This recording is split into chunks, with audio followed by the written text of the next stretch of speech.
Good morning, everybody. Welcome to Dave TV for the Saturday, the 1st of December, 2012. 1st of December!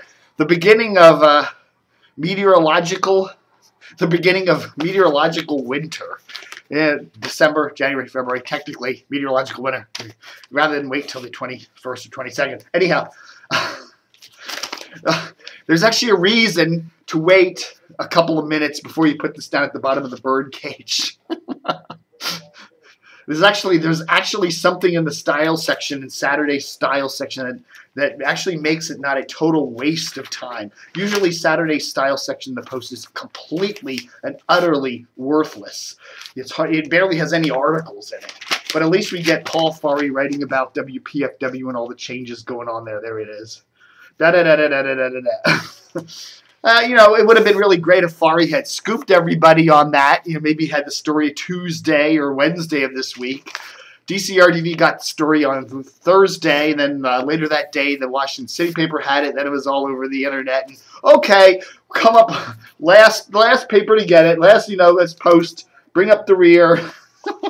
Not a bad little article, but I haven't authenticated whether all the items in it are true or not.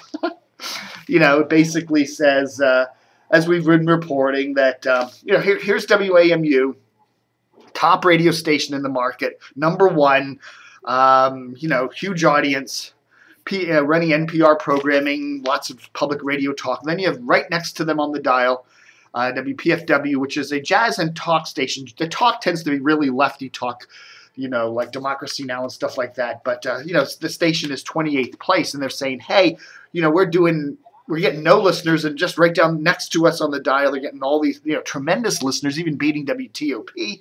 And so they're decided to put more, mainstream NPR-ish, PRI-ish radio talk on there. Probably will work, get the ratings up a little bit. But, I don't know. It's like WNEW battling WTOP. People get comfortable with a radio station. People are comfortable with WAMU. I don't know if they're going to be switching dials too much there, but at least it can't hurt.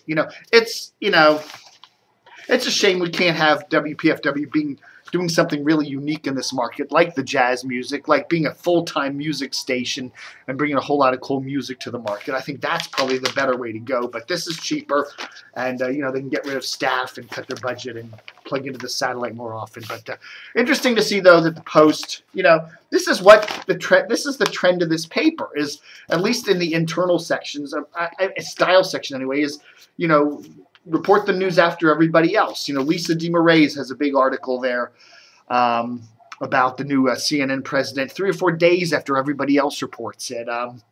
Frequently in the reliable source gossip column, you see articles about, stuff you read on the internet 2 or 3 days ago. It's like that. This section needs to be blown up and rebuilt. Okay, like that Christmas tree there. Man, it's bad. What are you going to say? Then you got to wonder about, this FishbowlDC. Here's a website that basically Mediabistro, what Mediabistro does, okay, that's their parent. Mediabistro is a company that basically caters to journalists, okay? They cater to journalists. And they sell stuff like classes and stuff to improve your journalistic skills. You join them, you pay money. That's how they make their money. So their websites, they have what they call media-oriented websites, which basically cater to what journalists like to read about, like TV news and Twitter, the background, how to use Twitter better and Facebook better and do that kind of stuff, that they cater to journalists. So what do they do at FishbowlDC, which is their Washington site? They basically make fun of journalists. You're all a bunch of idiots. You're all a bunch of stupid egomaniacs. Ha, ha, ha. They kind of take it in a jocular tone. They go to the National Press Club festive holiday party, and they basically, it's a big joke. People are wearing funny clothes and funny, look, some ladies wearing some funny stockings or whatever, and they a big funny-looking desserts, and there's a guy in a Bill Cosby sweater, and they basically parody it. You journalists are a bunch of idiots. You're a bunch of stupid boobs, and they very well may be. In some cases, FishbowlDC does kind of hit the nail on the head in that respect, that a lot of journalists are kind of full of themselves and a bunch of bloated bags of gas. But, hey, Mediabistro is out there trying to get their money to do all this, buy all these services, and at the same time they're insulting them in a fairly heavy way. You gotta wonder. One of the things that at least journalists might have at least feel better about is that hardly anybody visits Fishbowl. If you look at their comments and Twitter forwards and stuff like that, it's like 0,000 every time. So they kind of they're in their little vapid little crazy little nobody pays attention to us world. But you got to wonder, what's the point behind Mediabistro? Here they're saying to themselves, we want journalists to spend money with us to see our programs, to invest in our services, to do whatever, and yet we're going to make fun of them and make them look like a bunch of gas bag losers. So I don't know. Maybe they know what they're doing. I guess Mediabistro makes money, so I guess there's a method to their madness. And one more thing on the old media commentary front today. David Zurawik up there at the Baltimore Sun. This guy is really right on top of things. He's always right there. Probably one of the biggest stories in Baltimore media in the whole year. Sinclair getting control of a third TV station in Baltimore. That means that one company, Baltimore-based Sinclair, will run 3 of the 6 commercial TV stations in Baltimore. You have 6 commercial TV stations in Baltimore. One company is going to run 3 of them. That's 50%. One company is going to run 50% of the TV stations in Baltimore. To me, that's a pretty big story. Where's Zurawik? Hey, Davey. Oh, look, he's writing about hashtags, and he's got 2 comments here. And and he's writing about, we wrote about Jeff Zucker named head of CNN. 4 comments. Wow. This stuff is, then he writes again about Jeff Zucker, 10 comments. The Hour returns with BBC, 2 comments. Hey, Dave, this is a big story. Write about it. I don't know, man. Who is it? Nate Silver said, he was the guy who does that 538 blog. He said something like, or someone was asking him about media reporters, and he said, most media reporters at radio, at TV, at newspapers, they're either the best or the worst reporters at the newspapers they work for. And I think in the Washington, Baltimore area, they tend to be the worst. So I'm getting all these rumors. I don't know. It's crazy. Could just be publicity. A lot of people are saying, I'm getting phone calls.